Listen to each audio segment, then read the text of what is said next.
gimmick wins, the gimmicking wins. From beginning to end, no gimmick. If I rap it, dude, I live it then. And you can't do it, so ain't no need for mimicking. I'm not innocent, I'm on a mission, so let me finish it. Matter of time before they summon the army in. I'm probably on the FBI's most wanted list. I'm probably gonna end up hung like an ornament. I'm on a life mission to abolish all government.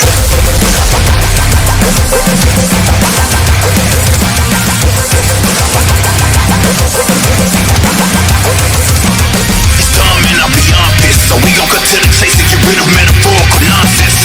None of that eloquent bogusness. I want you to know what it is, sucker kid. Y'all be what you vote now. Tear out hell and down by the die. I build my phone and trust the sky.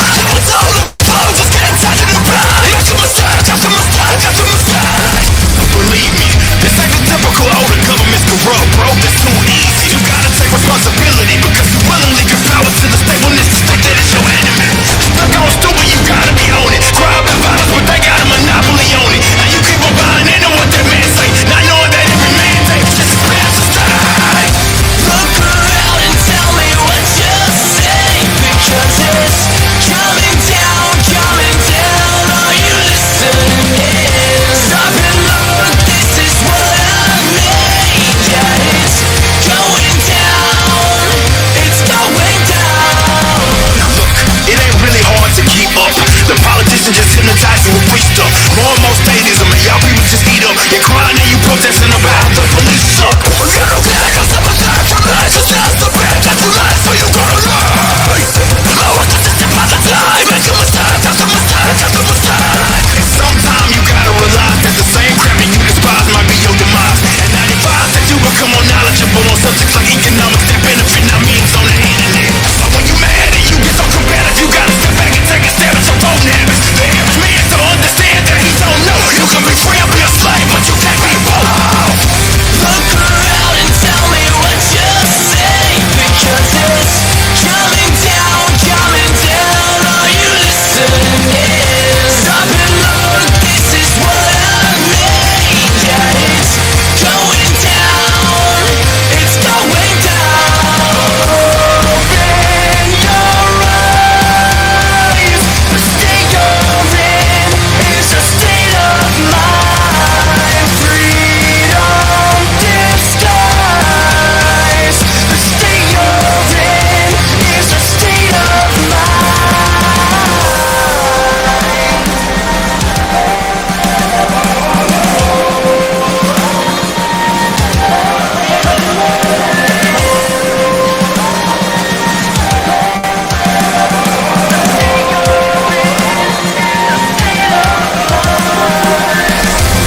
So they wanted a savior. Yeah, every day we go through voluntary exchanges. Decide who gon' build the roads without taxation. So you give them a reason to confiscate my payments.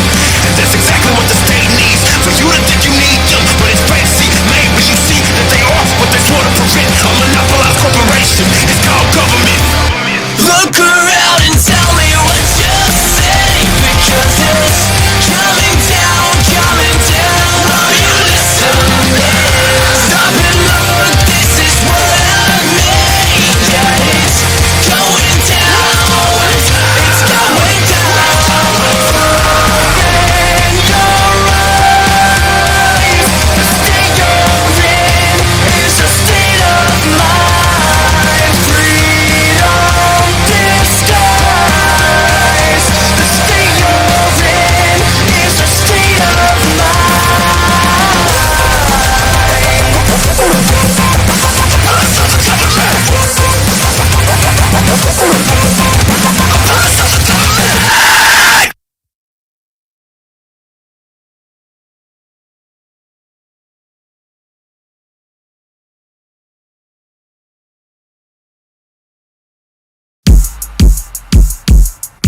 From the willfully ignorant, the knowledge you won't get none. But don't get it twisted, I too was dumb and then some. Support a politician.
All right. Hello, everyone. My name is Yeger. I'm an agorist slash left Rothbardian anarchist video essayist. My position on how liberty can win is quite simple. We should focus on building communities, focus on liberty as an ideal, and civilly disobeying unjust laws en masse. As well as this, I believe libertarians attempting to take office in some local areas can be very helpful for this cause, such as the anarchist who ran for office as a sheriff in New Hampshire. My reasons behind this position are threefold. Voluntary market-based communities are incredibly stable. Okay, I'm sorry. I thought this was a... Yeah, my bad. Alright. Alright.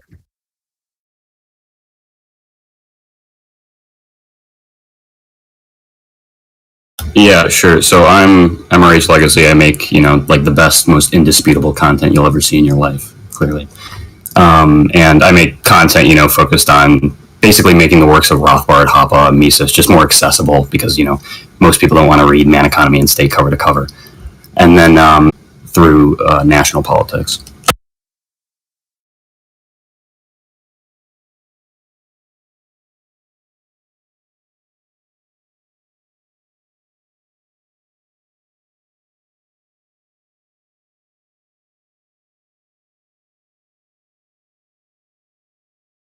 All right, can you hear me now?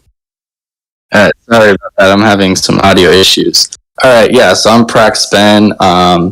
People know me as the TikTok guy. I just generally make libertarian content, try to persuade young Republicans and young leftists into libertarianism and Austrian economics.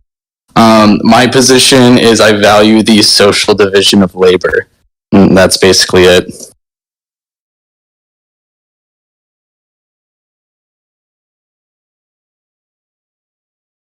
Yeah, so I am an assistant editor for the Mises Institute. So obviously I come with a deep appreciation for the promotion of the intellectual ideas of liberty, but I also hold the role on, at least on libertarian Twitter, of being Alex P. Keaton. And my while I appreciate a broad diversity of things, I think the greatest opportunity that exists is 10,000 Corey DeAngelis's blooming within the bureaucratic state as it exists right now.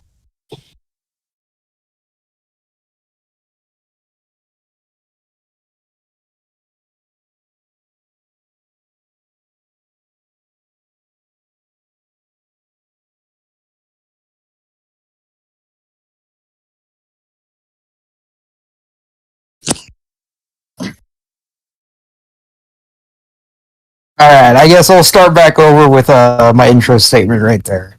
My position on how liberty can win is quite simple. We should focus on building communities, focus on liberty as an ideal, and civilly disobeying unjust laws en masse. As well as this, I believe libertarians attempting to take office in local areas can help for this cause, such as the anarchist who ran for office as a sheriff in New Hampshire.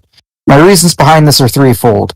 Voluntary market-based communities are incredibly stable, and if enough of them crop up, basically impossible to entirely crush via the state.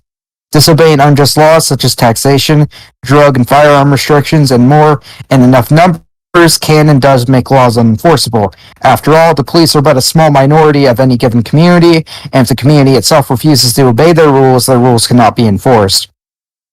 And reason number 3, due to reasons I will explain later in this opening, I believe the only ethical and functional way for libertarians to win in electoralism is to focus on the local/state level. Projects such as the Free State Project have made massive strides due to the fundamental benefits of focusing on creating liberty-minded communities in a local setting. However, my support for electoralism should not be constrained as a defense of, say, using the Republican Party as a whole to take over federal elections and using, say, the paleo strategy has a fulfillment towards our goals. Because I fundamentally disagree with both for two main reasons. The paleo strategy, despite the genius that Rothbard was a massive mistake which should not be repeated, especially in the times we live in now. The right, as Rothbard once put himself, cloaks itself in the illusion of liberty, but underneath it is almost just as always authoritarian as the left. And in the immortal words of one of my favorite authors of all time, Frank Herbert, all governments suffer from a reoccurring problem. Power attracts pathological personalities. It is not the power that corrupts, but is a magnet to the corruptible. This unfortunately applies to the Libertarian Party and as well, and the nature of our attempts to get into power. Outside of a few examples such as Ron Paul, bless his soul, and others, the nature of these positions in the federal government especially attracts sociopaths and maniacs. Even among the libertarian movement, this is an eternal threat which we should know to guard well against.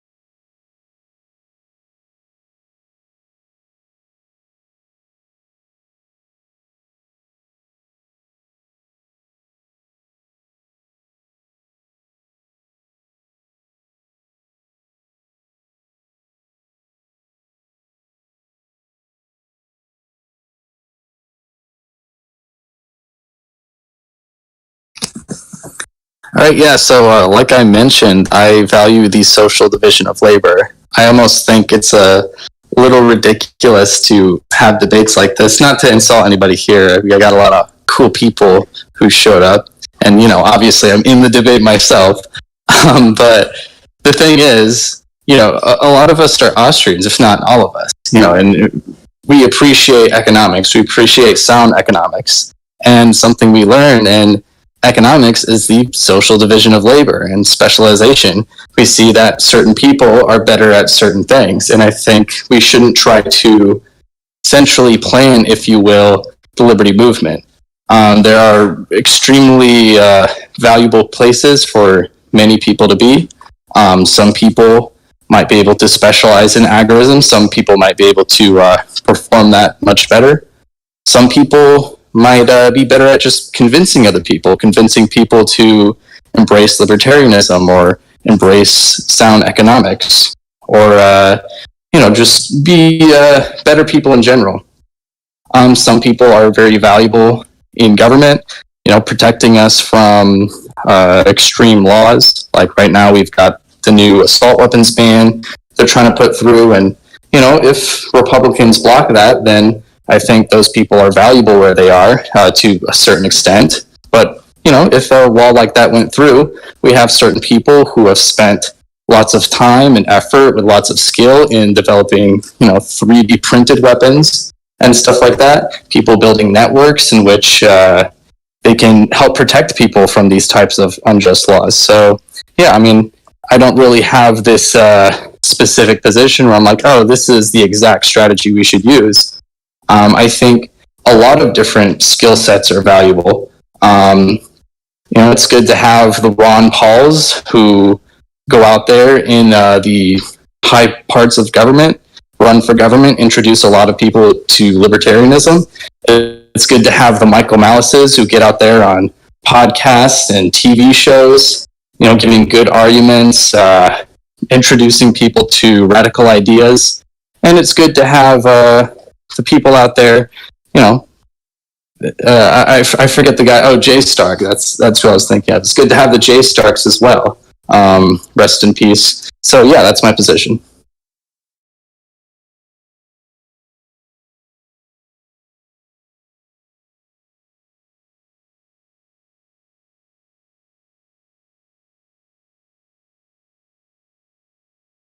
Sure. So just for the sake of, while there's not a lot I've disagreed with outside of maybe some specific criticism of the paleo strategy, I think there's a broad kind of consensus here about the value of the division of labor in terms of the pursuit of liberty.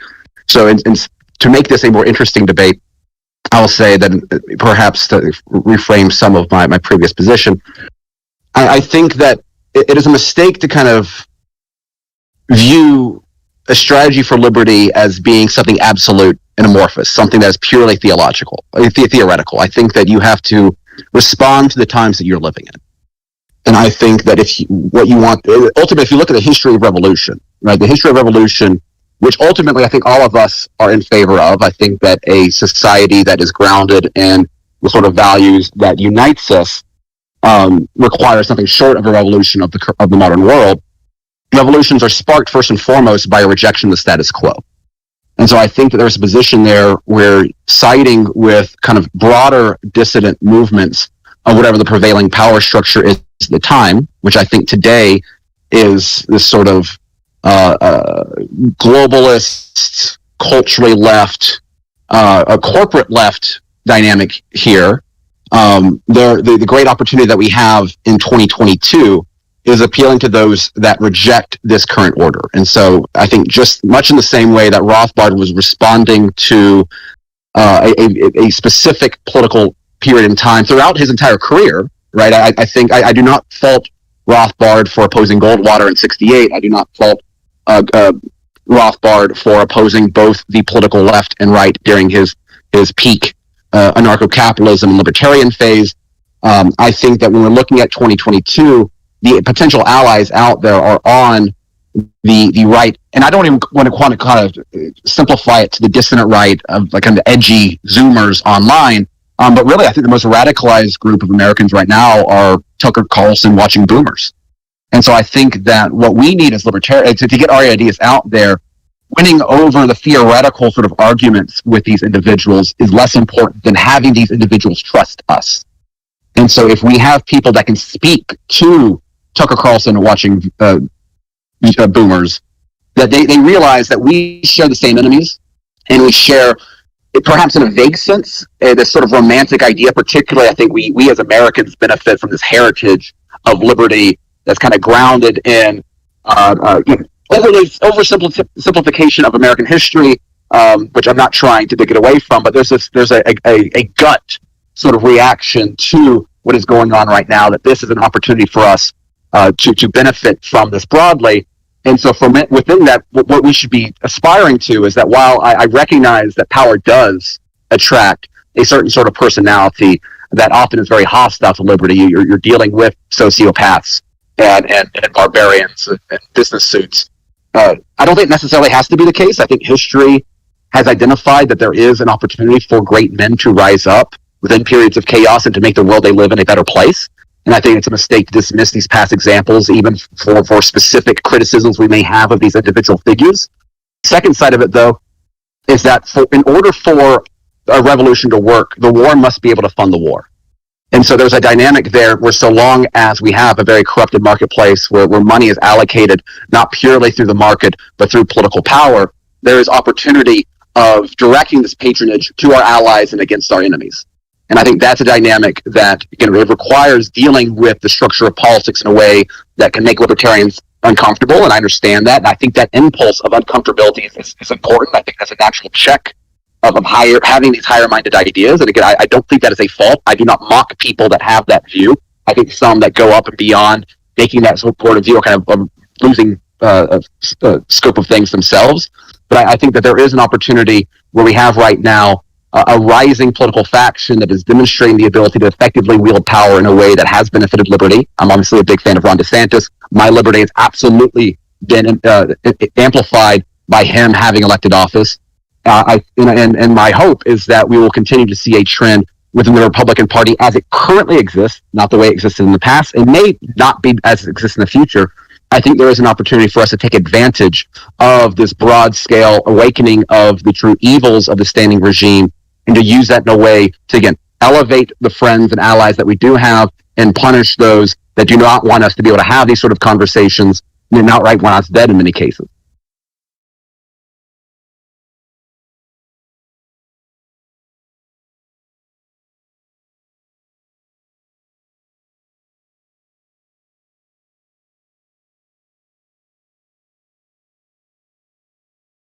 Sure. So again, I just want to reiterate too that to preface this whole thing, and I think Tho touched on this a little bit. If I'm not taking strategy, I don't think you can have any apodictic position on. It's not theory. It's something that it's entrepreneurial. We have to predict it in the future. So I wouldn't make the same kind of certain claims that I would with ethics or economics. So whatever hypothesis that I put forward here is a hypothesis. So first, I don't think there's any serious change that's going to happen for the country or even large state anytime soon. So I wouldn't get your hopes too far up. Ultimately, I think, social democracy, it's going to collapse on itself. And libertarianism is more likely to take hold at that point, so long as there are, works that can describe how a libertarian society will work. But in terms of what can be done right now, first and foremost, I think whatever strategy is adopted, it has to adhere to libertarianism and the legal ethical works that Rothbard, Hoppe, Kinsella, Bloch, etc. They detail. You can't separate, I don't think, meaningfully theory and reality. Theory applies to reality, or else there's no purpose to it in the first place.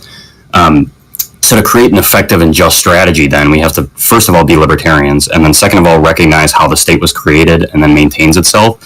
And so, as we know, the state's origins, maintenance, they don't come about through voluntary market processes. They come about through like a sort of passive legitimization of some natural elite who is a king. And now that that natural elite is gone, it's whatever nonsense democracy has instilled into people. So top-down reform, I don't think is possible. You're not going to convince Nancy Pelosi to change her mind on something, and then you're going to see some sort of sweeping change. So in that sense, I don't think like Pat Buchanan's sort of populism is realistic at all. I don't think you can put somebody in charge or Trump and change everything. So I think the correct strategy falls into, I guess, three major areas. The first one being on a national political level, and I think the Mises Caucus and the LP is probably best for that, just solely for education and outrage purposes. I think Dave Smith would do a fantastic job with basically delegitimizing other institutions outside of the state. He won't be invited on the corporate interviews or, on the debate stage, which I think is a good thing. I think that makes people distrust them even more than they already do.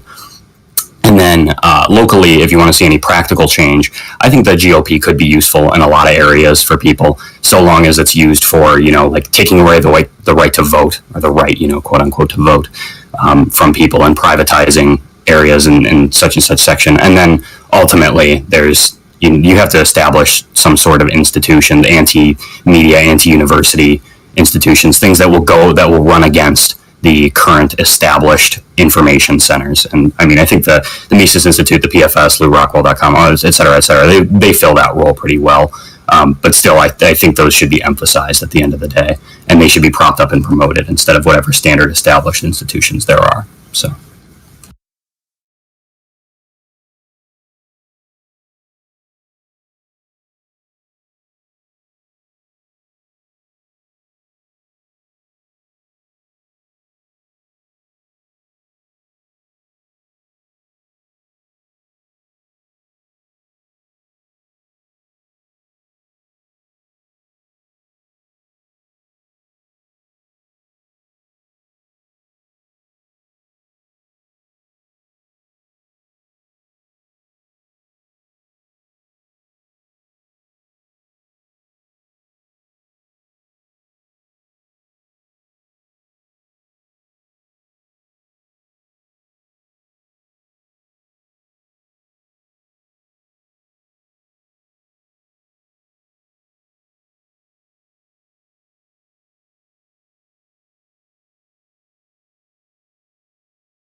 This is fun because I disagree with Hoppe, which is very arrogant of me to do, considering I was not around.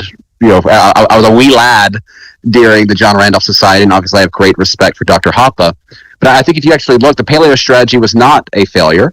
The paleo strategy is what brought Ron Paul back to Congress. Secondly, is I think that if you had a Pat Buchanan administration, I think that you would have had Austrians, particularly in '92. And over time, Pat Buchanan's economic ideas got worse over time. I think part of that is the loss of the great man of Murray Rothbard and the influence there. But I think ultimately what really led the paleo strategy to collapse was not the refusal of conservatives to learn economics. After all, if you look at the many of the Mises Institute orbit speakers that Hoppe still has at Property Freedom Society, I mean, they are firmly of the right. They are not of the left. So I think that's worth noting.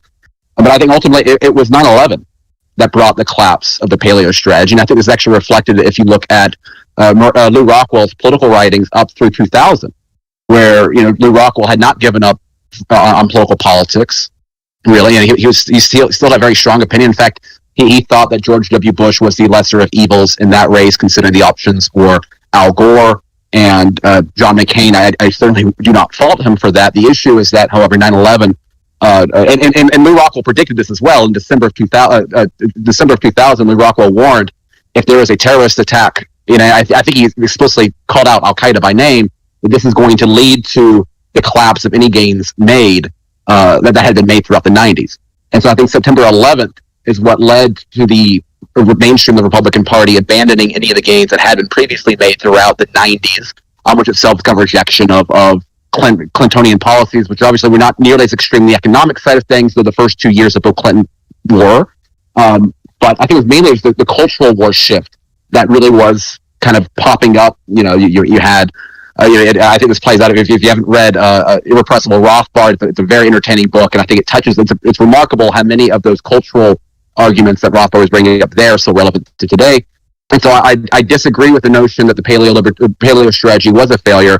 I think it was simply I think the conservative base of America was co-opted by a terrorist attack on this country and effectively used by the neoconservatives that were rejected previously for the most part. I mean, I think there was a great mistake when Reagan brought H.W. Bush in as VP rather than someone like Phil Crane, who's a pro-gold standard guy. I think you can rewrite history in a way where some of those gains that Sam Francis was encouraged by, throughout the 90s could have been reversed without a few specific decisions being made.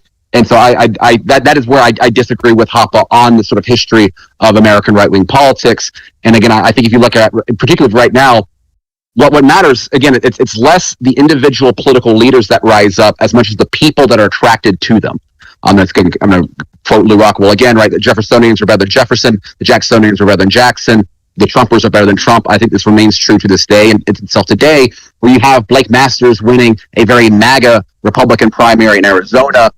Blake Masters was publishing for LRC back in 2006, writing anti-war articles, and now he might be the next senator from Arizona. I think that is a very encouraging sign. I think you see a number of congressional candidates that sound a lot more like Murray Rothbard in 92 than they do George W. Bush in 2002. And so I think we are continuing to see positive trends today, once again, of what I was referring to earlier, this just broad and awakening by the conservative movement that the greatest enemies are no longer huts and tents in the Middle East, but rather those in very nice suits and ties that occupy administrative positions within D.C., and that, the Steve Bannon effect, if you will, going towards the administrative state, there's a tremendous amount of popular support, and I would like to see our sort of people engaging with these audiences to try to identify that the biggest issue behind all of this, for any of the specific issues we have, it all comes back to the Federal Reserve, the corruption of the global financial system, and that more than anything else is what's bringing about all these problems that conservatives have, whether it's be big tech censorship, be it big pharma, be it whatever, the cultural decay, whatever their particular cause du jour, it all goes back to the Federal Reserve. And so we need people making that point, speaking to these audiences, and taking the arguments to something they understand.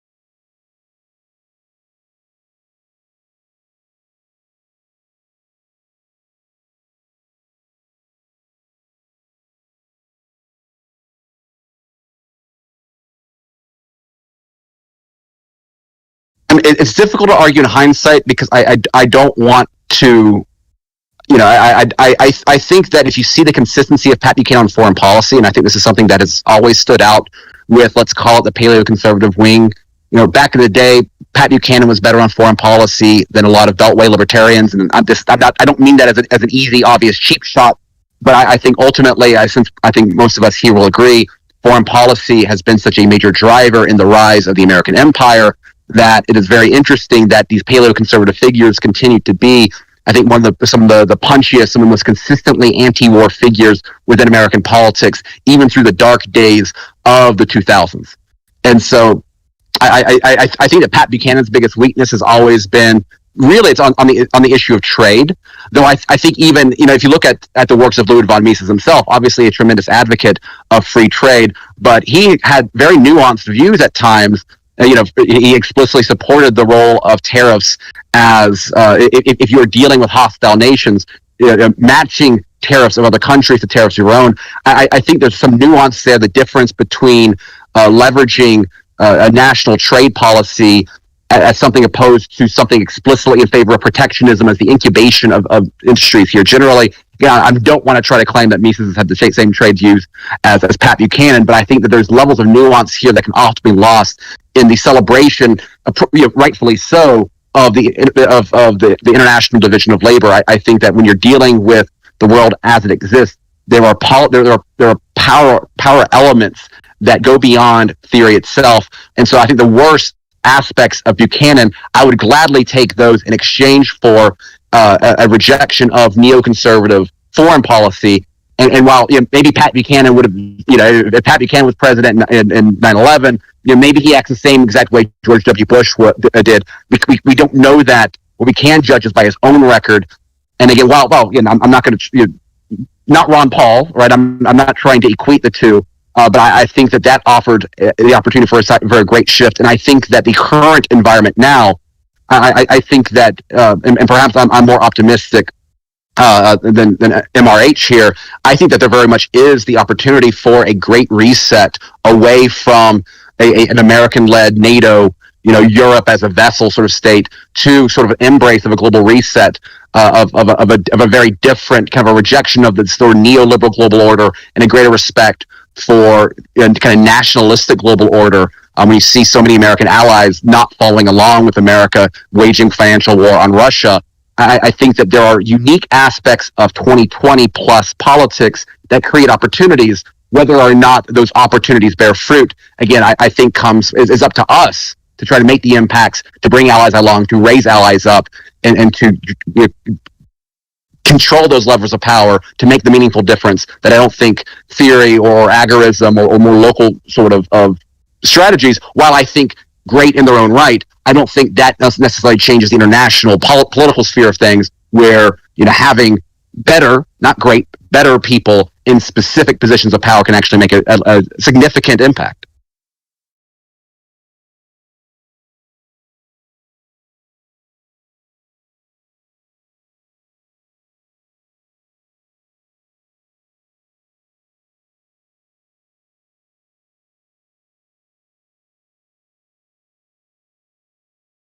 On a strategic level, I think the most critical flaw as it exists right now is simply how unpopular it is in a lot of areas. Like, if you go up to just a random, bog conservative or a bog liberal on the street and say, hey, you want to know how we can resist oppression? We can start selling illegal firearms and illegal drugs. That's obviously going to be very off-putting to the majority of people.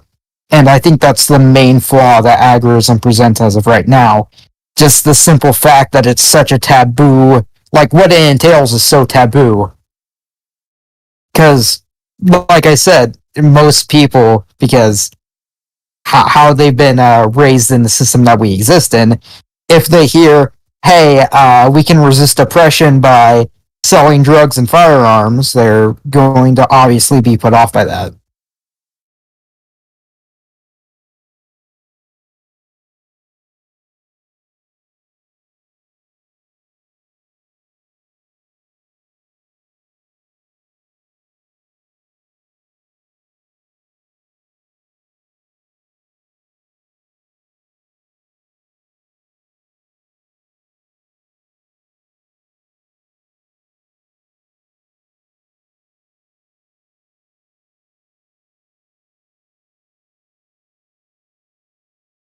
I think a lot like cryptocurrency as an example. Seasteading started off as this concept that was very much libertarian and very much focused on resisting the state. But as time has gone on, it's been slowly co-opted by corporations that are in the pocket of the state and the state itself. And because of that, I don't think it's a very viable strategy anymore.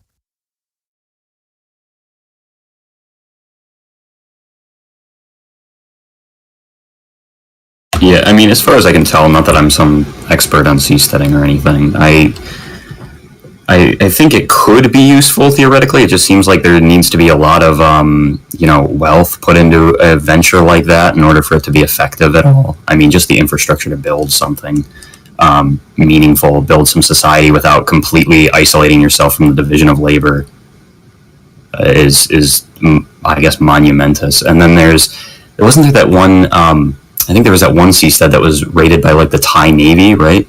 It just seems like because it's out in the middle of nowhere and kind of any state can claim it, I don't think anybody is going to be super opposed to taking these people out in the ocean, if that makes sense. Versus instead of marching into New Hampshire and attempting to take them over if they attempted to secede.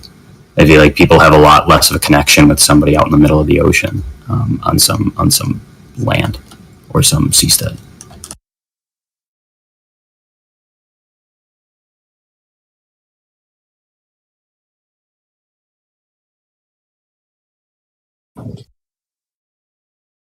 Mm-hmm.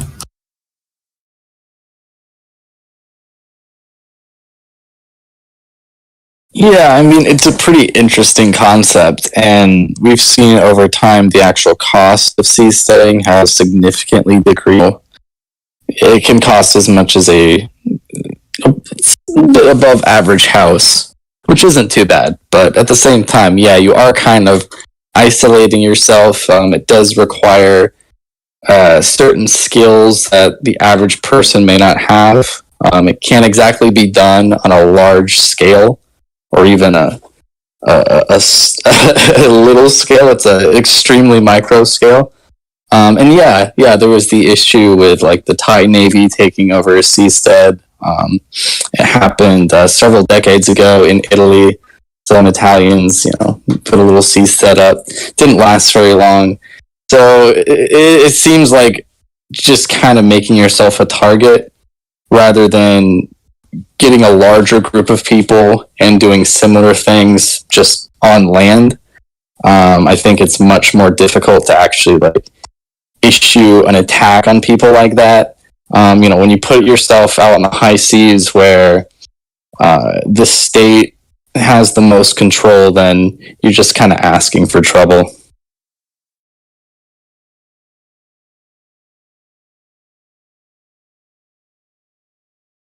I think there's obviously practical limits to seasteading, just in terms of again, as MRH mentioned, the ability to trade with other nations, so that you're not, so that you have access to international division of labor, being able to protect yourself from other actors. But if we put aside these practical differences, I think that ultimately, if the hope is of living in Ancapistan in our times, I think whether it's seasteading, whether it's private cities, I think these offer the best opportunities to live truly in a private governance society.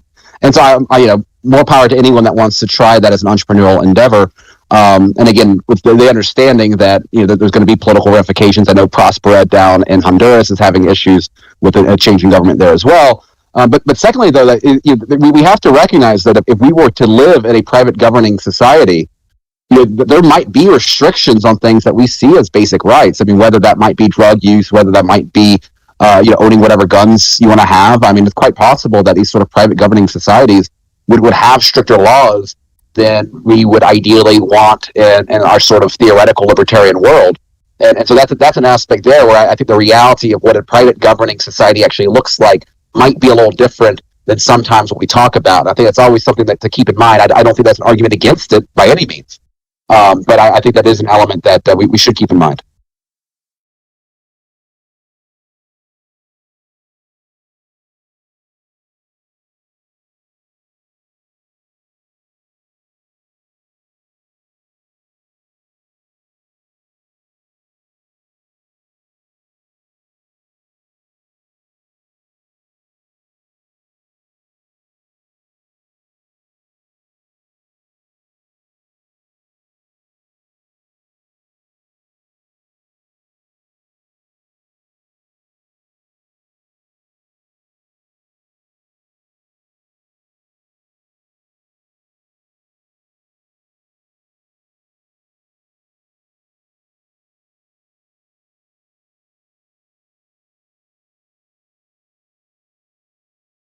I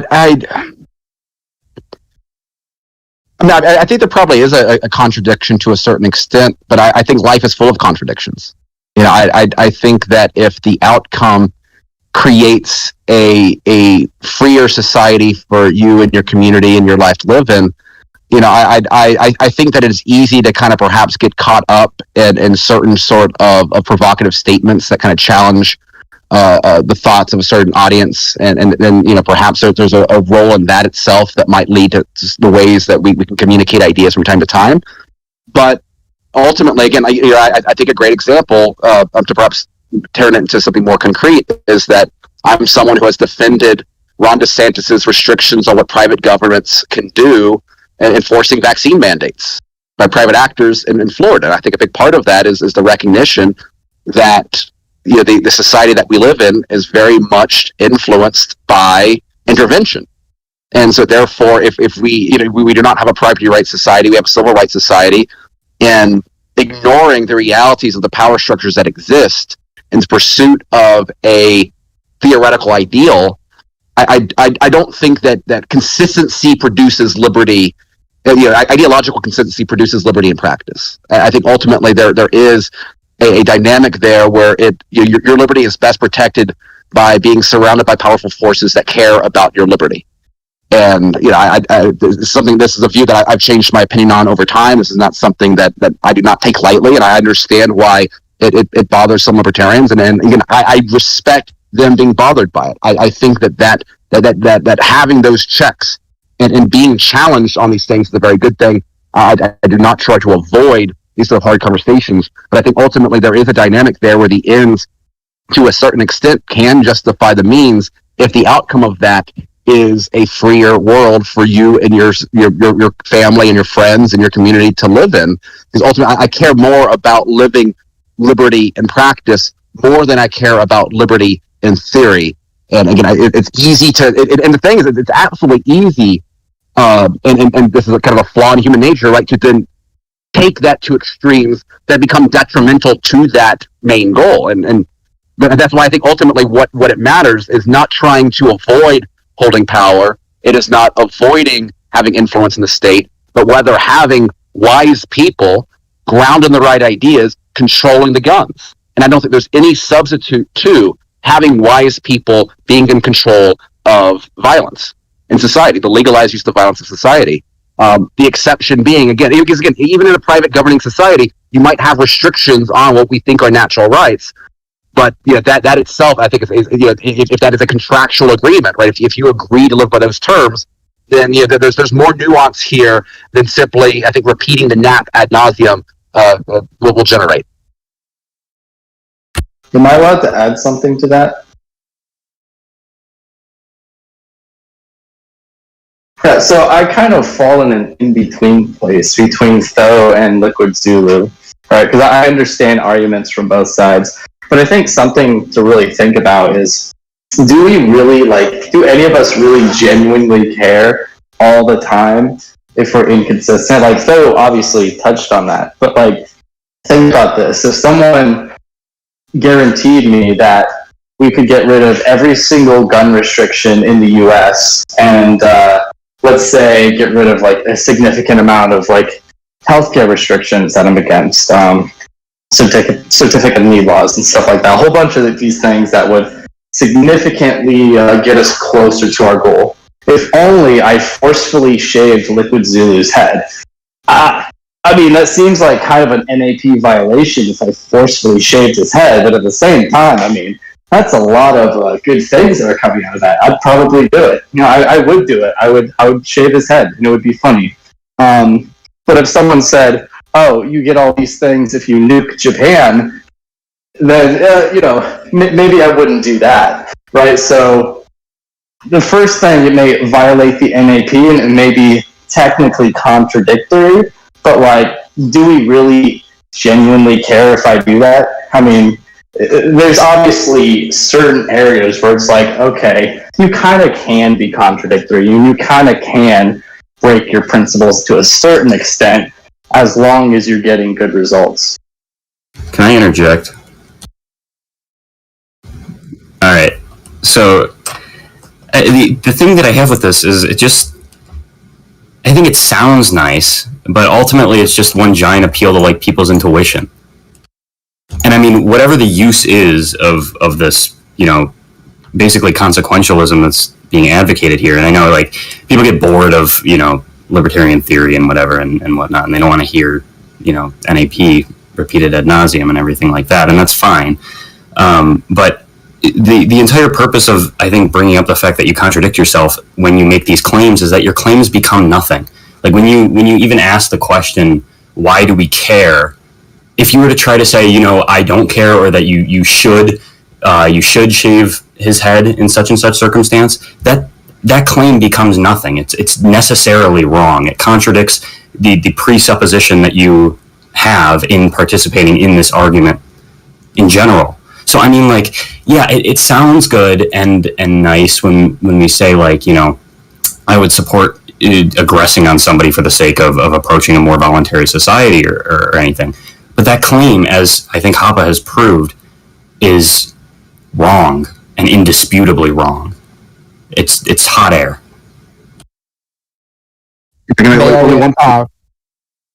May I respond?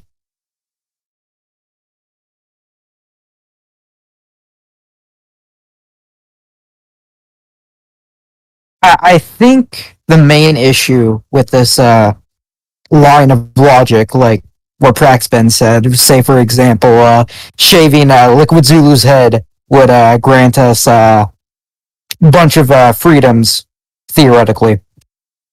I think the main issue with that is just, it's a very subjective thing how far that would go. Like, for example, just using the shaving the head example, say you wouldn't have to just do that. You'd also have to, like, I don't know, punch a Liquid Zulu in the face, or you would have to kill a number of people, or yada yada yada. I think the issue is inherently how subjective the greater good is, and how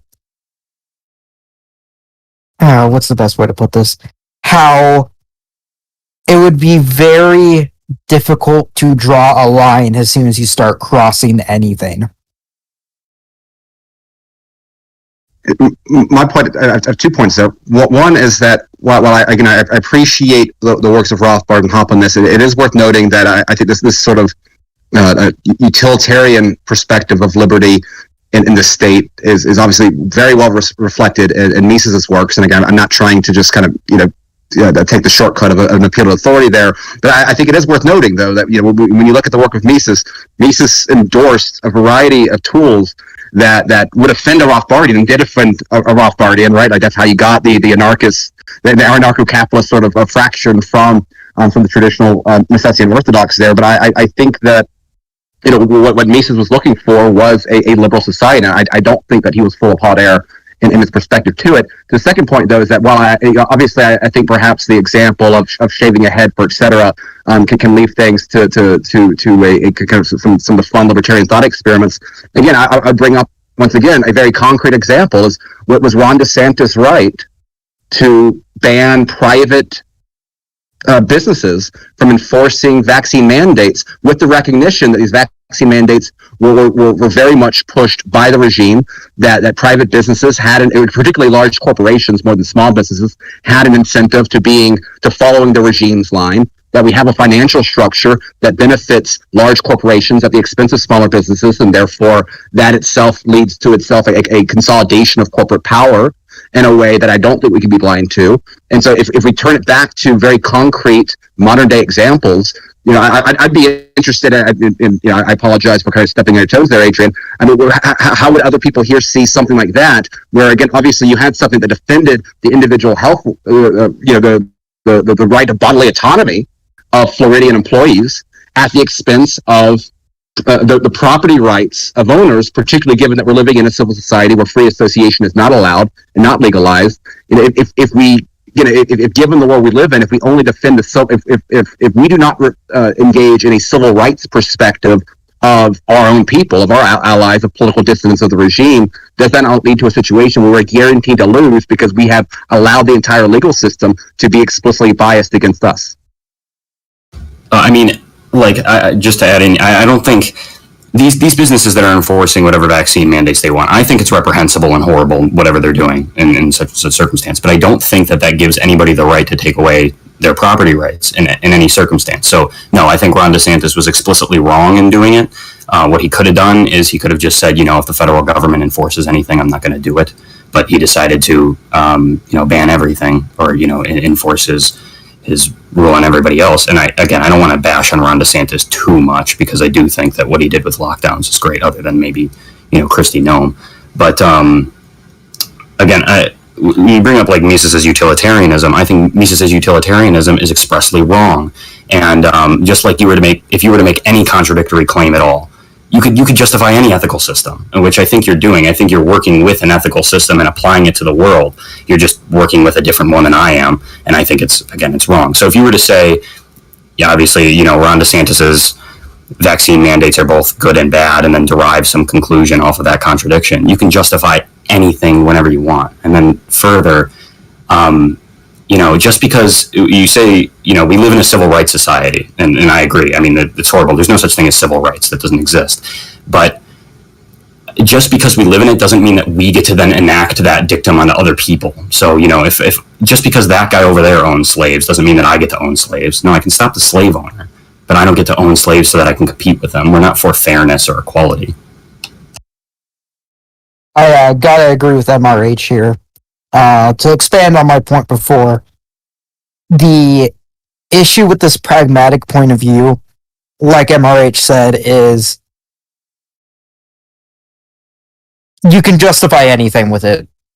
And we risk compromising our own philosophy and our own ideals by allowing for even the smallest infraction against our own ideals and the pursuit of allowing liberty to flourish. Because as soon as we start violating our own ideals, as soon as we start aggressing on people, I think that's just proof to the opposition that how do I want to put this? It's proof to the opposition that our ideas aren't worth going for, because we can't even win against them if we follow our own philosophy.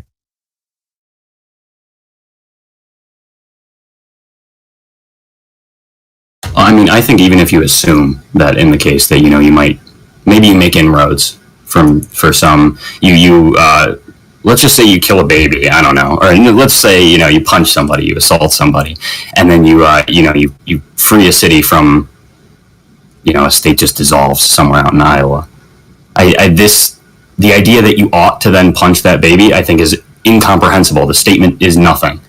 And I think this is where theory comes in, as much as I think people dismiss it ultimately. Not that those dismissing it outright or anything, but ultimately this idea that it doesn't really apply to reality so much, or that we have to take some other view on reality. It does. The proposition doesn't make sense. It's nothing. It is hot air ultimately. So the problem, though, is that you're the legal system. So again, if you had the entire legal structure collapse, right, and you built something up from there, then perhaps the importance there is to create a new system very much firmly grounded in property rights, right? But I think the problem is that both of you are retreating, and I don't mean this disrespectfully, you're retreating to examples where the net cause is obviously something hostile, right? It's punching a baby, it's whatever. To use a slave owner example, right? Would it have been unjust to confiscate a slave owning plantation using the legal system in order to free the slaves? No. Using so again, in this case, what you have was using the civil rights dynamic that currently exists, whether we like it or not, to protect Floridians from the medical dictates of a authoritarian and evil class of federal people that influence the economic power in this country. And so again, I think the way that you decide whether it's good or not is whether this has pro-liberty outcomes. And again, that can definitely be abused. I'm not dismissing that once you open that jar, that it can't be abused. The question is, though, I think that creates in the judgment of the actions itself based on whether that creates a pro-freedom environment. And again, if you had property rights, if business owners currently existed within the property rights framework, and then you created positive rights for vaccine rejectors, I think that would be wrong. But given that positive rights already exist for certain sorts of employees, what should exist if you are creating, you're going off of a blank slate there? Yeah, I mean, well, like the example that you bring up when you say, would it be wrong for, and I kind of interjected there and I didn't mean to be rude or anything, but if the idea that, what if I use the state to, abolish or shut down a slave plantation? Well, that's fine because there's already instances of aggression, and instances of aggression are being decreased. You're not actually imposing yourself on anybody else. Now, if you were to enslave someone else to break down that slave plantation, that would be expressly wrong, and there's no way to defend it or justify it in any way. So I'm not against this, I think it's kind of vague when we talk about political power, because you really have to define exactly what's happening. Like a tax cut, for example, is totally justifiable, but a subsidy is not. Even when they end up in the same outcomes, they're two different, one is increasing instances of aggression and the other one's not. The other one's decreasing. So what can we do? Well, we can advocate the one that decreases the instances of aggression. Like, for example, if you were to use the local governances, I think Hoppe says, and what must be done. I know I'm citing these people. I don't mean to do it just as a thing of authority, but as like a citation. You take away people's quote unquote right to vote, but that doesn't mean you can, if you could give a whole bunch more people the right to vote and change other people's lives with it, that we should do that, if that makes sense. There's no way to justify this consequentialism. Now, that doesn't mean that that local governance and changing it in that fashion, or using this quote-unquote political power to do something, like, for example, increase tax cuts, is bad. Is that coherent? I don't want to keep beating this topic in the ground, so I know some of the questions. But no, I understand. Gotcha.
Well, I think by necessity, if you're going to form a libertarian society, you are going to need to tear down the existing power structures of any government that rules over you. And this includes even the most benign, like, monarchy that has been neutered to all hell like it is in Britain. I think by necessity, you're going to need to tear it down. I mean, oh, sorry, I thought you, I think, ultimately, I think that we have to have priorities. So when I'm talking about, non-aggression and all that, I don't think the state has to be dissolved instantaneously or not dissolved at all. I think the bigger issue with the UK, with the British government, is Parliament. I mean, I would prefer the monarch being, in power there. I think it would be more, it would be more in line with libertarian goals if there was a monarchy instead of this democracy. I think democracy is horrible. So dissolve Parliament first, I think. I mean, obviously, if you dissolve the king or the queen, I couldn't object. But again, I have priorities, I guess. Well, I think ultimately it's kind of two different. I guess I'd clarify kind of perhaps two outcomes here. One, if the goal is to make the UK and Kapistan, then yeah, you would probably have to completely overthrow the current order, because there hasn't been, because the current order is not grounded within sort of the liberal ideas that we have. But does that mean, though, that you cannot make the UK more libertarian?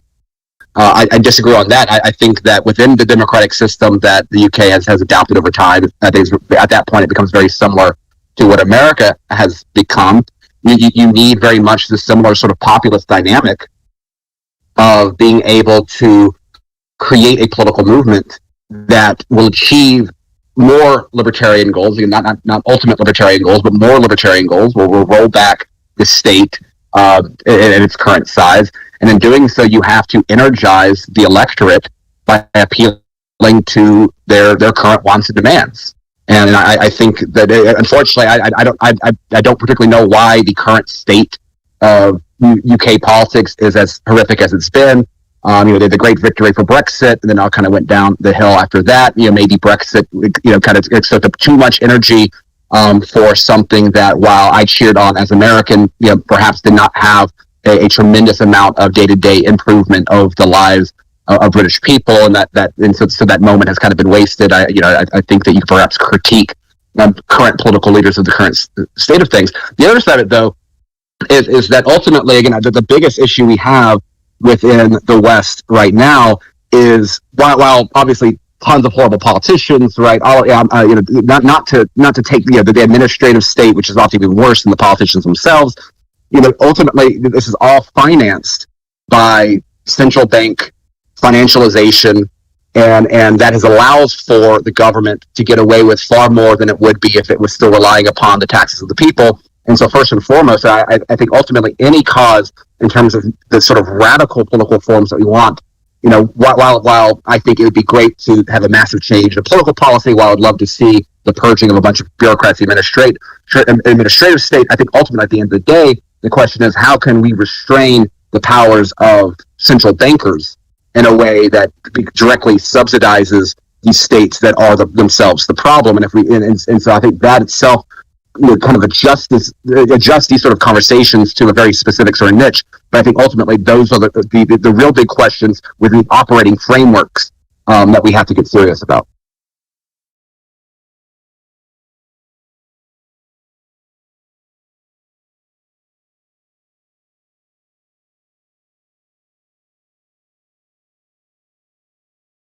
Yeah, I mean, I don't know a whole lot about UK politics, but it seems to me the UK generally is pretty far gone. I mean, you can always have some sort of turnaround. We've seen it before. But in terms of like UK leaders, I mean, not too long ago you had like Margaret Thatcher, who certainly was no libertarian, but was perhaps better than some of the other surrounding UK leaders of the time. And, she was heavily influenced by people like Hayek. So, I mean, it is possible to get people somewhat leaning in that direction in power, but I don't know. There's just the whole way country's structured, the shifts in culture that the UK has experienced. I think really the best bet is decentralization through like a sort of free state project type thing. I think libertarians in the UK, if they're going to stay there, I mean, ideally, I think it would be nice to have libertarians from the UK move to the US or somewhere better, honestly. I think it's mostly a lost cause. But if they were to stay, I say gather up in certain areas as much as possible, and focus on decentralizing that area and getting away from the overhead state of the UK. I don't know if you would call them the federal government, whatever you would call them in the UK. Get away from that as much as possible. Other than that, I don't really have much to say about the UK. One point on that, there's a great book about the 19th century success of like political liberalism within the Anglosphere called The Transatlantic Persuasion. And I think there is a dynamic here, and I think it goes back to where a lot of the points that we agreed upon in the opening remarks, is that ultimately there is, again, this is why I do not agree with those that say we should give it with theory. There is an element there where the popularization of sound economic policies so that they can be used as populist tools against the standing regime is so important. And so, for all of Rothbard's criticisms of Adam Smith, it is undeniable that Adam Smith's political impact was absolutely a net positive, precisely because it ended up sparking an entire new generation of popularizers of free trade and of a laissez-faire, at least in the Smithian sense, which paid off politically, not only in the UK, but within America, within Canada. And so again, we can't get too fixated on political power as it is. The popularization of these ideas, particularly the economic ideas, is something we should never overlook.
Has both a transhumanist and a agorist, I have to say, fuck yeah. Crypto-anarchism is honestly the path towards the future. And the more we can focus on decentralized technological systems, the more free we will be able to be.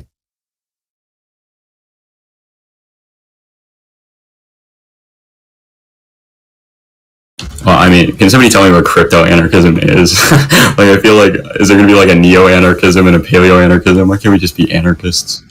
Uh,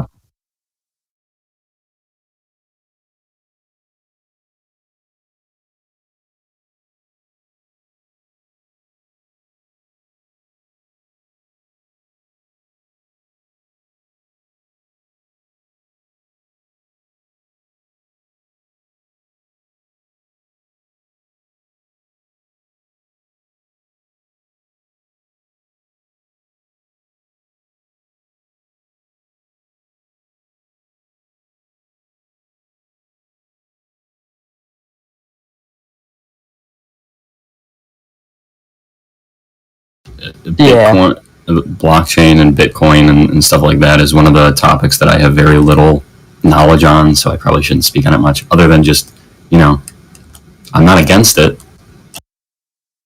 No, very milquetoast answer, I'm sorry.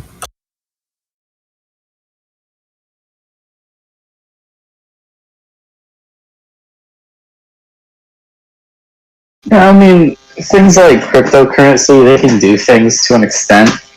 Of course, it's much more difficult to block people out with cryptocurrency. That's why you see a lot of rebellions across the world utilizing cryptocurrency. In countries like Russia and China, where they block out political dissidents, credit cards, and bank accounts and stuff like that, they're able to utilize cryptocurrency. In the U.S. as well, because it's not like the U.S. is much better in that area.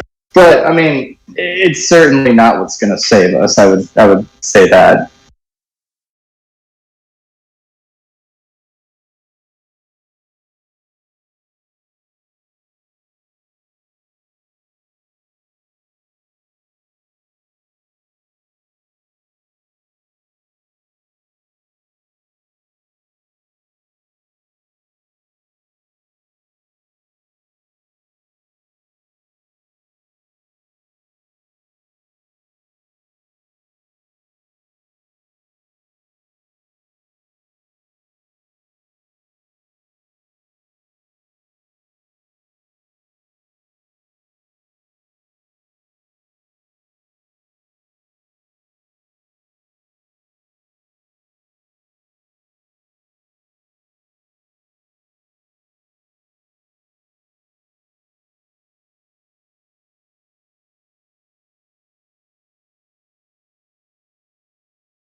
like I said in the opening, I think the best way to spread our ideals is through civil disobedience and taking of local offices. Like I said, New Hampshire and the Free State Project is a great example of this. And most people, whether we like it or not, aren't going to be super interested in the nitty gritty of libertarian philosophy. They're just going to they're just going to be wanting to do what they want to do. And I think the best way for us to spread libertarianism isn't necessarily to spread our ideology, but it's to give people, it's to support the people who want to be free above all else. It's to support the people who want to be able to civilly disobey unjust laws, and it's being able to, like I said, give these people the local support and local state governments and local city governments and stuff like that.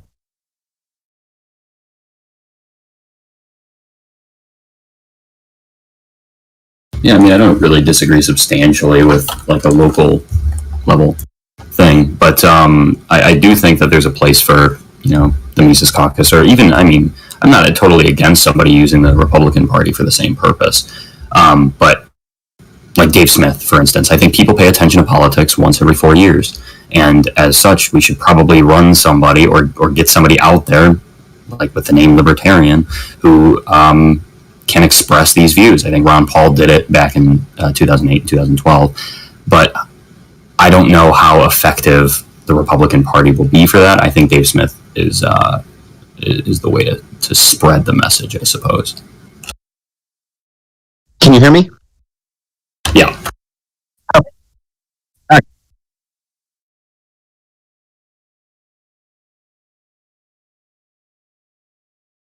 Sure. Sure. And unfortunately, this is probably my last question. I have some Mises fellows that are down for the weekend. It was a last minute trip. And so unfortunately, it's probably my last one. I very much enjoyed this conversation. I would love to do it again in the future. And get my hats off to not only to everyone else here, but also those of the audience, even those that disagree with me. To the last question, I think it's just a matter of micro, macro strategies. I think, cryptography, cryptocurrency, et cetera, are great. I think it is always important to have your guard up from utopian wishes from some of these crypto projects.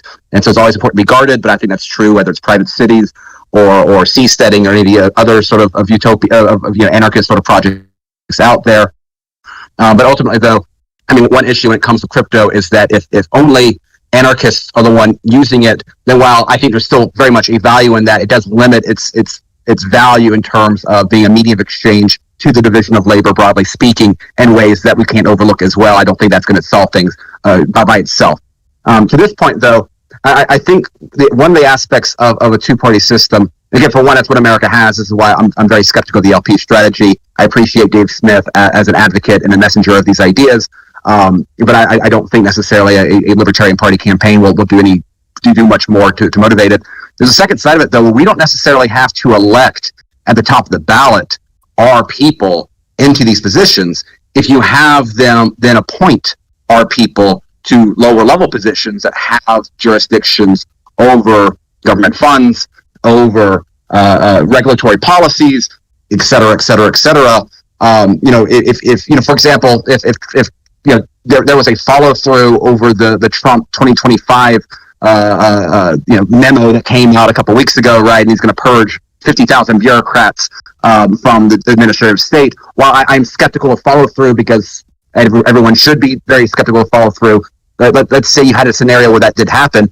If we're able to get 250 Mises U alums to make up 250 positions within a Donald Trump administration, it doesn't make Donald Trump a libertarian to perhaps identify ways by which some of those figures could develop outcomes that are beneficial to our cause. And so, part of the aspects of being within a political party and to rising up your political capital within that party structure is that we can elevate our people within the current structure in ways that can be interesting. For example, if you had a few people within the Pentagon that were Scott Horton fans, that could pay off in a way that Scott Horton running for office may not do. In fact, I have a buddy that was working in Mike Lee's office who was able to help to stop Marvin Goodfriend from being nominated, being brought to the Federal Reserve, a Trump nominee, and Marvin Goodfriend had some very terrible ideas in terms of a cashless society, in terms of the need to empower central banks to go negative interest rates. All it took was was me reaching out to one buddy of mine, specifically positioned underneath a sitting senator, to stop that from happening. And I think that's a good thing. And so when we talk about party politics, it is not simply campaigns. It's not simply politicians winning campaigns. It is about elevating the sort of bureaucrats that we don't particularly like, but if they have our ideas, it's much better for those in power to have our ideas than to not have our ideas. And so, given the structure that exists, if we're not considering starting up from scratch with a private city, if we're not considering the complete collapse of society and building it from there, I think there are gains that can be made on the margin by utilizing social capital in ways that party politics can't allow. But again, this has been a lot of fun. Would love to do it again, and thank you all for being a part of it.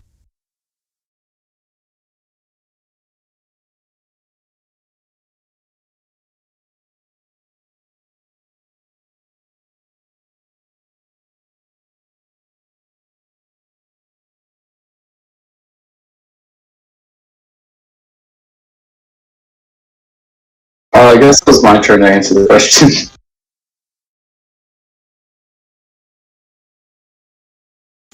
Well, I mean, this was kind of like the question in the first place, I would say, that you're answering, but I could expand on it a little bit and kind of go off of some things other people said, right? I think, though, makes an excellent point about social capital. I think that's really important. I personally know of particular anarcho-capitalists who have gotten themselves in positions close to congressmen, senators, and big Republican political figures. And just like in various areas where they are kind of gaining influence. Michael Malice goes around and he makes friends with every freaking person on the right. He just had like Charlie Kirk on his show and his podcast. He makes his way around. He gets on Blaze TV shows, and he brings this influence to all of these right-wingers. And the fact of the matter is, our ideas are not that unpopular. They're very popular. This idea of decentralization, these ideas of free markets and free association, they're not unpopular. Lots of people like these ideas. Lots of people hate freaking taxes and like guns, and just kind of like introducing people to our position is extremely important, right? And that's what I try to do, as an influencer. And I also try to build relationships with other people who are not only in politics and in office, but also to just regular influencers, people who just have big followings for whatever reason, whether they just be even if they just do music or something like that. Building relationships with these people is super important because they have a lot of influence over thousands, if not millions, of other people. And if you just slip some of those ideas to them, they can slip it right to their followers. That's extremely useful. And especially if you influence people who actually have power, like politicians. I was going to mention earlier, there are people who have been heavily influenced by libertarians, and that's changed the course of the world, really. Mises himself influenced a Marxist leader in the Austrian government who was ready to start a second Bolshevik revolution, which was going to happen in Austria. And Mises was able to stop that. He was able to convince him away from his Marxist ideals. Friedman went and talked to Pinochet and got him away from the horrible policies of Allende and introduced him to free market ideas, and it saved Chile. Friedman and Hayek influenced many world leaders for the better. I think these things are really important. I think libertarians, we should be bettering ourselves in every possible way. We should be teaching ourselves to present our ideas well. We should be well read, and we should go out there, get into these institutions, infiltrate every single thing we possibly can, and just spread like like a virus. And that's really the best option we have. Can I respond to that? Sure.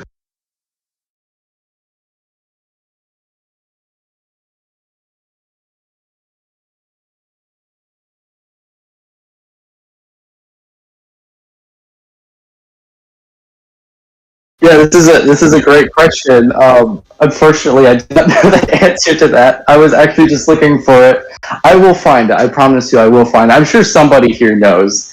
Honestly, there's got to be somebody who knows it. It's an Austrian name. It's something I'm not going to remember, you know, but somebody knows. Friedrich Hayek. Facts. God damn it. Alright, on the note of coalition building, while I think it's admirable that and much safer way to build a coalition, and that is with fellow anarchists. I very much take the pan-anarchist position on this, and I personally think that the best way to spread libertarian philosophy and free market philosophy isn't to ally with either the left or the right, it's to ally with fellow libertarians of both the right and the left. And ultimately, cultural differences, in my opinion, are pretty much meaningless in this regard, because if we go towards allying ourselves with fellow libertarians and fellow anarchists, as long as we agree on like 99% of stuff, it's going to be smooth sailing, and we'll be able to spread our ideals much better and much more quickly if instead of us trying to ally with either the left or the right. I mean, see, my contention with Ben's point was just appealing to politicians, because I don't think that really does anything. But appealing to the right, I totally agree with. But I mean, do you really think that the modern dissident right out there are the ones who are affected, at least right now anyway, by horrible government overreach? The sort of Bill Weld-esque libertarians, while libertarian in name or whatever, are, I mean, they're kind of like they parade around these inane, like, egalitarian ideas, and they don't really offer any serious, not even principled opposition to any of the current establishment's goals. I mean, and that was the other thing, Ben, you said. I think it's not about deposing or influencing people who are already in power. I think that just legitimizes their existence to begin with. Like, for example, the heads of universities, I think they should be totally torn down and replaced. I don't want to aid their existence or put on this illusion that everything's working properly because you've changed the head of the institution and everything works. These things have to be totally disassembled in their modern height, I guess. There's a lot I just said there. Well, I mean, just to say quickly, to Yeger, I say hell no. To MRH, I say, well, I'm not saying, like, if we have the option, one, to tear this thing down, two, to change their mind, and obviously I'm going with the former option. But I'm saying, this is an option that has worked extremely well, right? Like, freaking libertarians, go to the gym, all right? Go learn how to public speak, go read, and go get a good job and do stuff and influence people. I think that's extremely important, right? Because I really, the problem with libertarianism in recent history is you got a bunch of people who are just like caring about themselves and not anybody else, and just kind of falling into this, well, we do want to be left alone, but just like socially isolating yourself into nothingness isn't really helpful for anybody.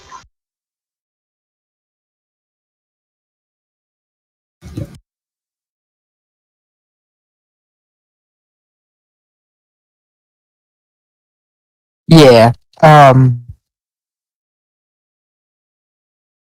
Honestly, I gotta disagree here. I think coalition building with the right it's been seen waste of time with some of these more incredibly right-wing figures, such as people like, I don't know, Richard Spencer, for example. We're not going to convince people like that to go over to libertarianism, and that's ultimately just how it is. And the safer bet is to ally ourselves with libertarians in both the cultural right and the cultural left. Because ultimately, we share more in common with them than anyone else on the political spectrum. I mean, I say screw Richard Spencer. I don't care about Richard Spencer at all. Like, I just don't think he's a good example of a representation of, like, you know, what we see as, like, the dissident right. I'm talking about appealing to, you know, people who, I want to say Mencius Moldbug, but recently he's not gotten, so he's kind of trash. Like, I guess Nick Land, like, new reactionaries, I think they tend to, they have a decent view of things, of power structures and the like, even though I don't think that those are well defined. These people are, they're allied on the principle of being against the current thing, the current state of the world. They're against the media, they're against universities, they're against all of these politicians. Now, not for the same reasons as us, but I think that that's a good jumping off point. I don't think that your average leftist is anywhere near that. They're for these things. They're for the establishment. Now, there are some that I think are rational, and you could probably talk to maybe on a one-on-one scenario, but appealing to this group of people who fall mostly in line with the cultural views of, you know, the current corporate press and whatever, you know, drivel that they put out is a losing strategy for a group of people who want to totally abolish the modern conception of the state and modern power structures effectively. Yeah. The issue with that, in my opinion, is the same issue you run into with coalition building with the left. Because I'm old enough to remember back when the left was anti-war, anti-state, you know, all this sort of stuff until they got into power. The issue with allying with the right is the same issue that we had by allying with the left. And that is that as soon as these people get into power, they're going to completely just throw away their ideals, the ideals that they share with us. And like I said, ultimately, the only way I think to get towards our goals is to ally with the people who share the most in common with us.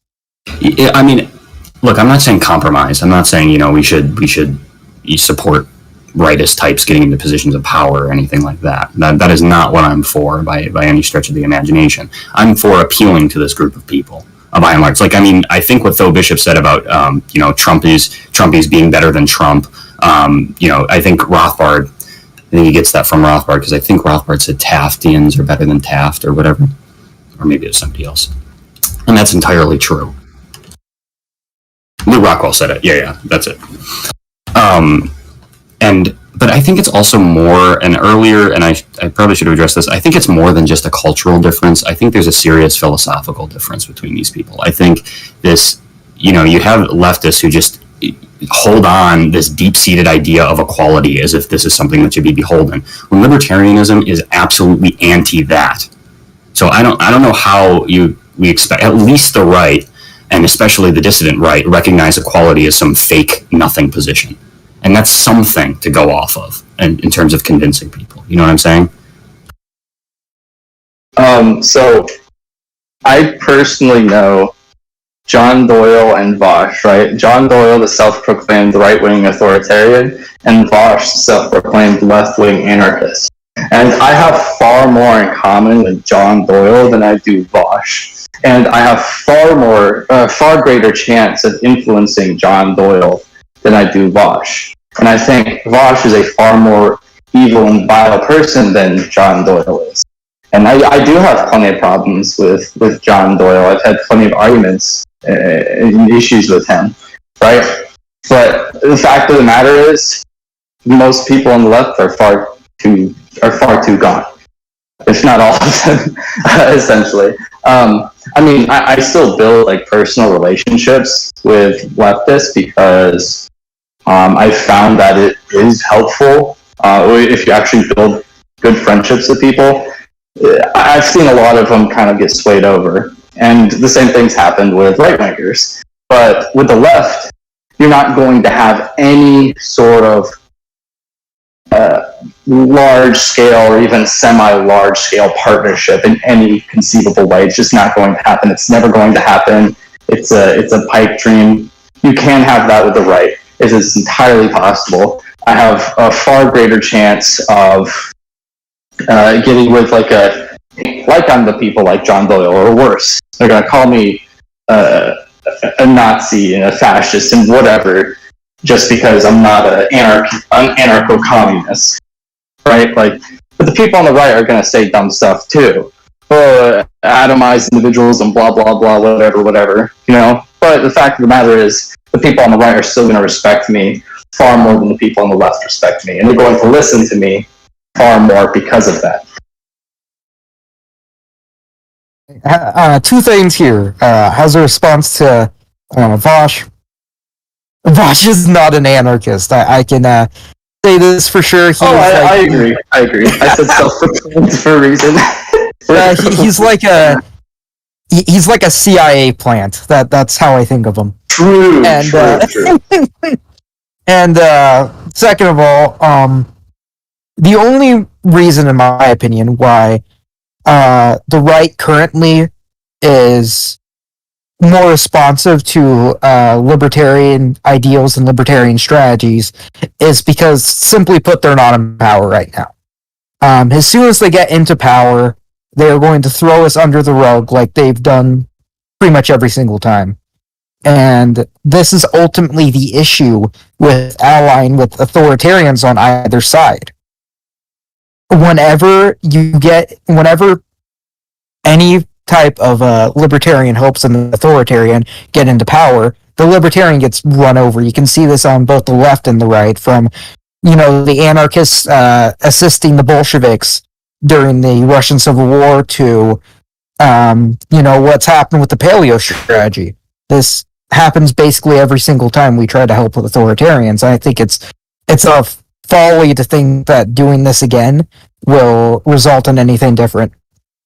Well, I mean, I want to stress the fact that it's more about appealing to viewers, and it's not just merely, you know, these surface level contentions that we should ally with them. That's just a jumping off point. The goal is to ultimately replace, well, not even replace, but to fill the void that they have. They don't have any philosophy. These people on the dissident right that are floating around in these circles, they don't have anything coherent that keeps their ideology together. It's pure reaction.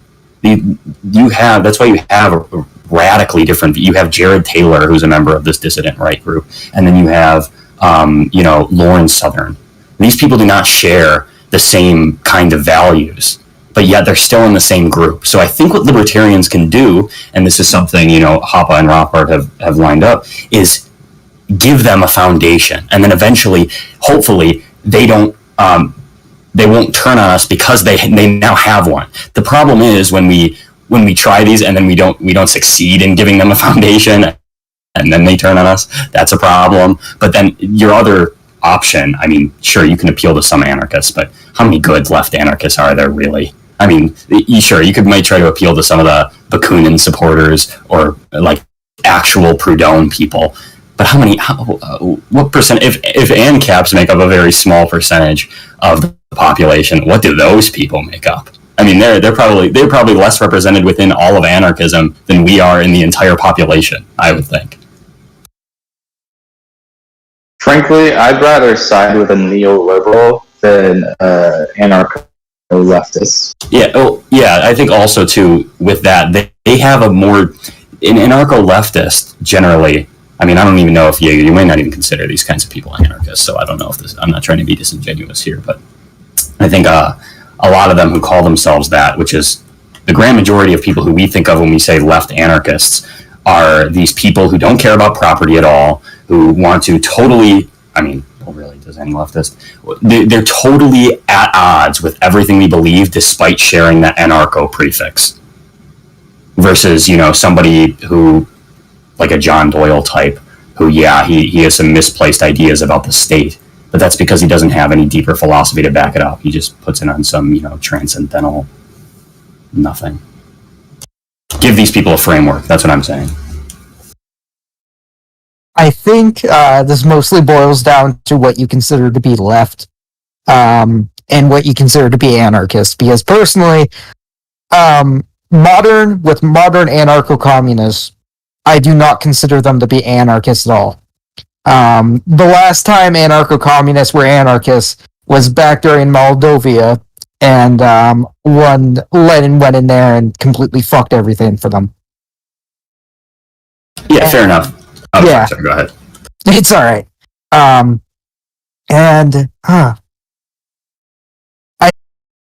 mean, I'm not going to say anything about C4SS, but I've got my issues. But have some actual sense and could be converted.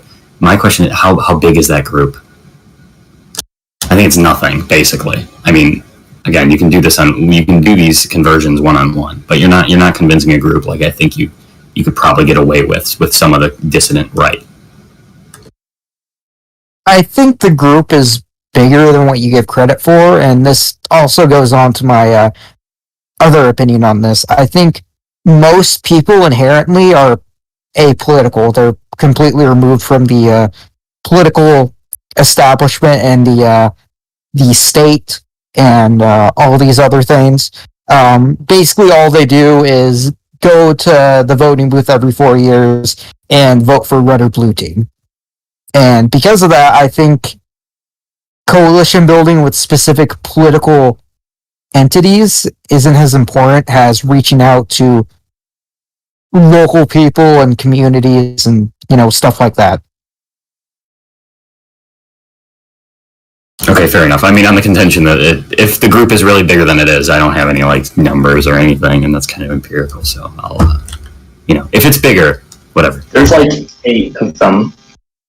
That's my personal experience, but maybe not. I don't know. I don't have any survey.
Did they stay?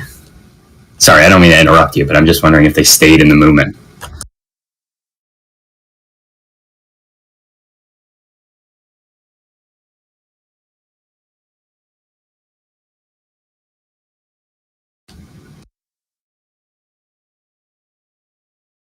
I mean, principled libertarian.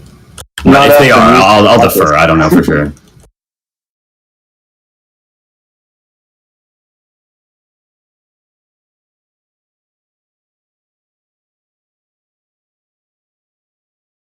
Fair enough.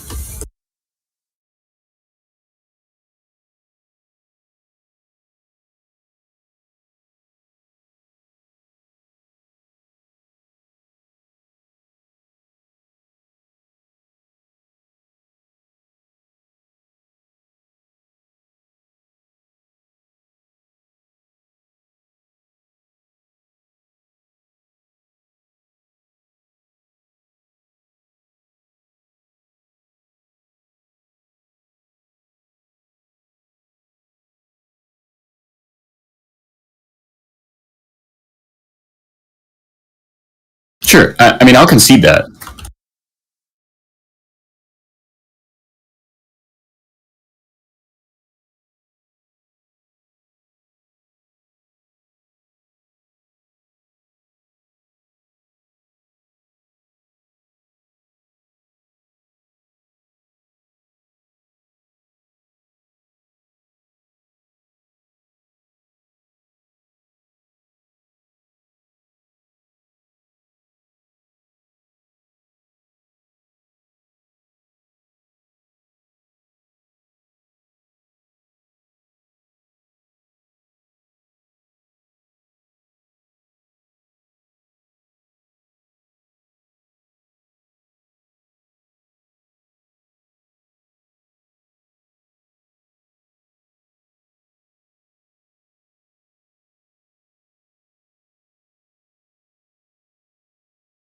That's a very interesting question, and I definitely take the agorist opinion on this topic right here.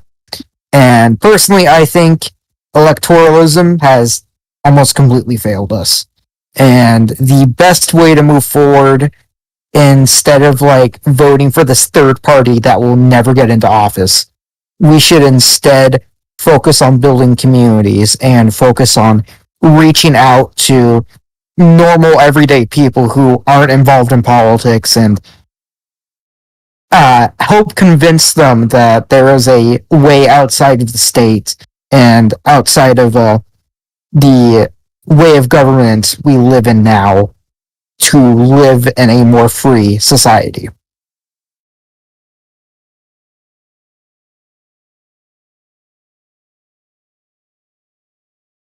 I mean, I think as far as past examples of the LP go, I think that's mostly the fault of, the Prags. If that's not appealing to anybody. When you have Nick Sarwark, Mr., vote for Hitler if he runs for the LP, that's not convincing to anybody. When you have Joe Jorgensen trying to play this like middle of the road, I'm an option for if you don't want to be a Democrat or a Republican. I'm this third option. Nobody cares about any of that.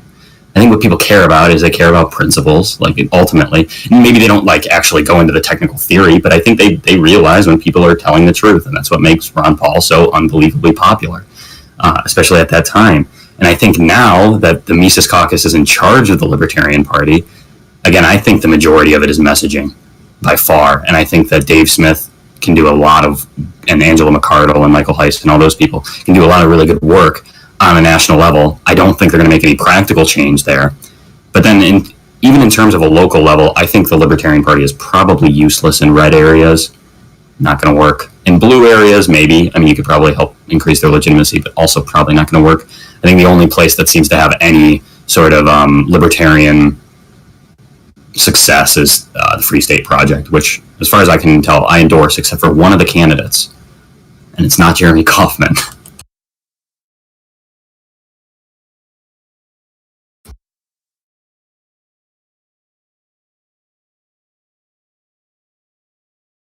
I mean, it's kind of complex. Like, you can make arguments for and against it.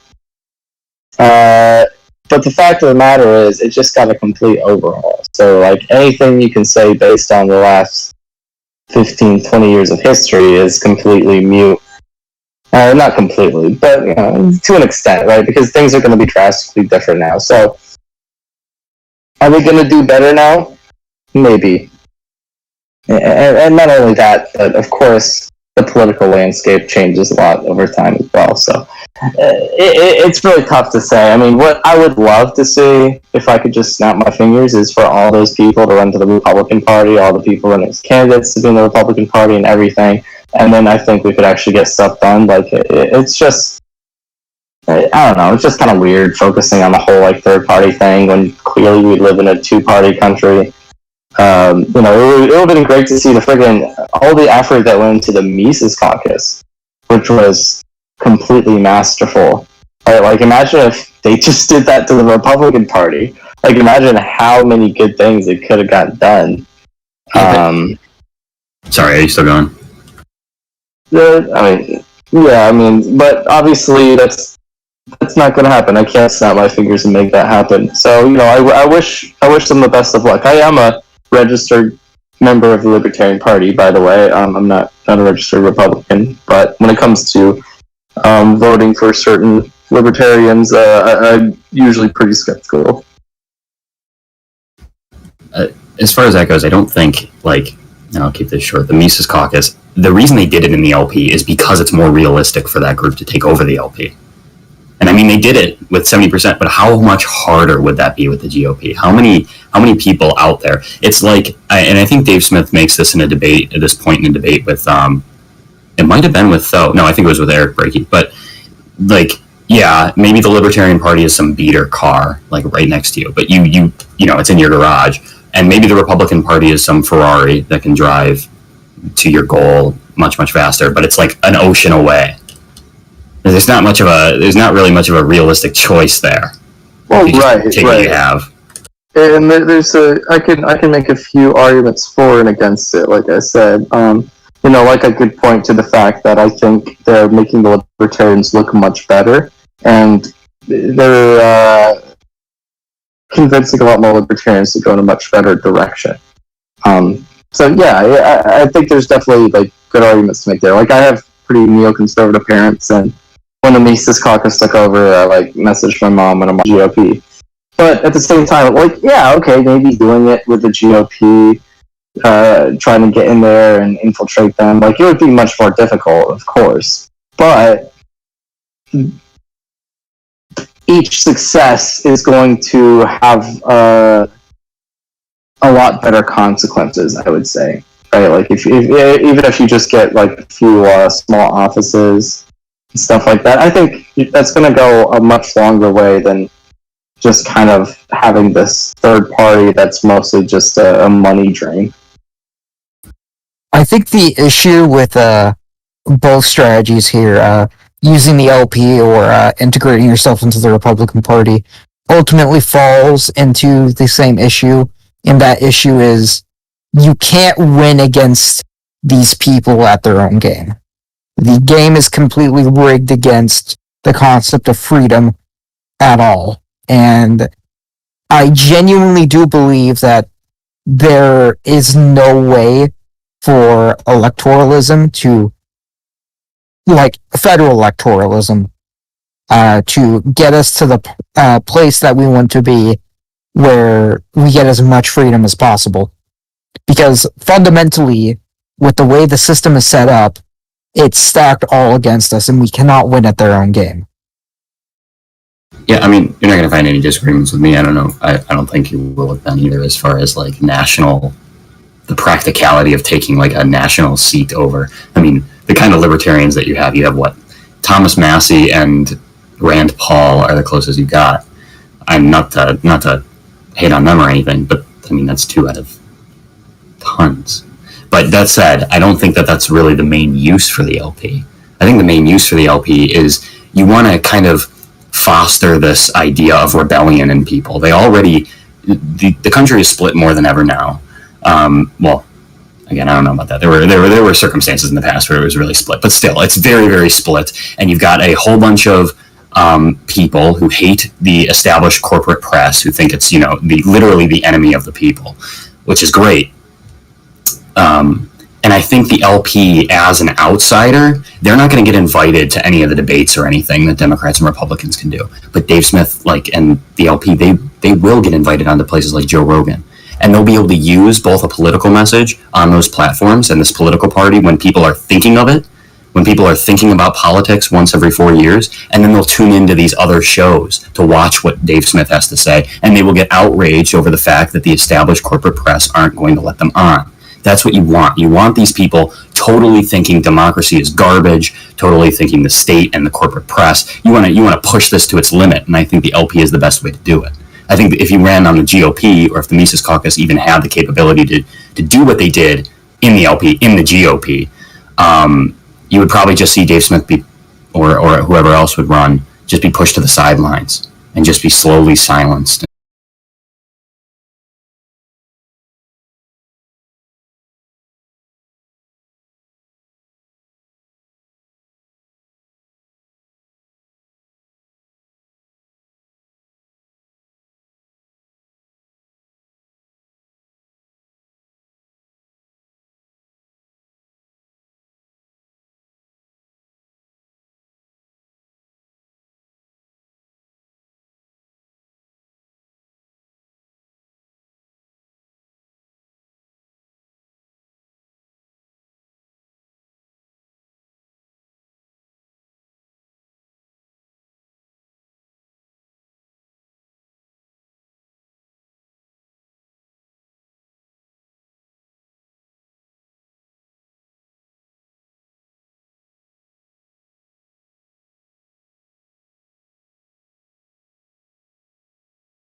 I'm assuming that was Casimir's question.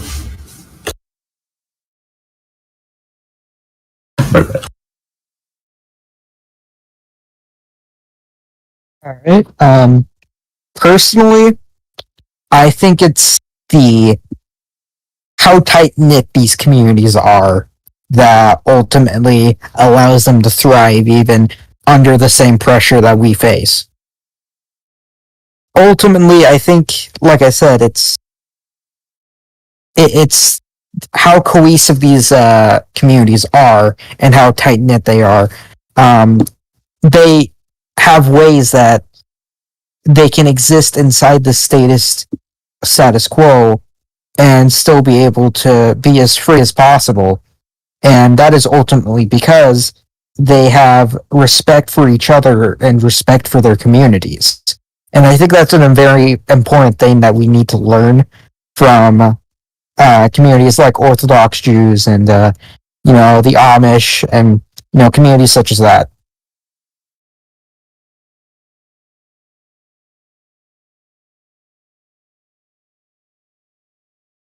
Yeah, I mean, I'm kind of on the same lines there. I think as far as, cohesiveness goes, they care more about their community, I think, than the state. Like, they don't look at it as some legitimate part of their lives like the grand majority of the population does.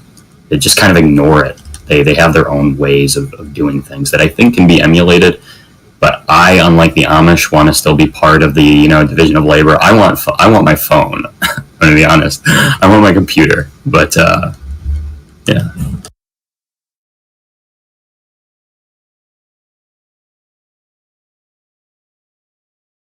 I mean, these groups are able to maintain their positions primarily because of how homogenous they are. They're very culturally homogenous, they're religiously homogenous.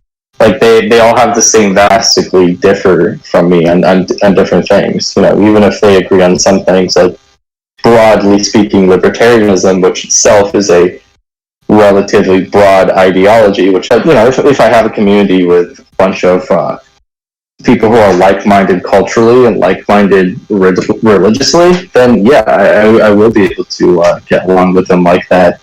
This is one of the reasons I'm a big fan of Hoppa's covenant societies. But also, you can see instances historically where relatively different groups get along well as well, but through shared values. Like, for example, I'm currently writing an article on Acadia, which was in Nova Scotia, the Acadians. So, they're the descendants of the Cajun French.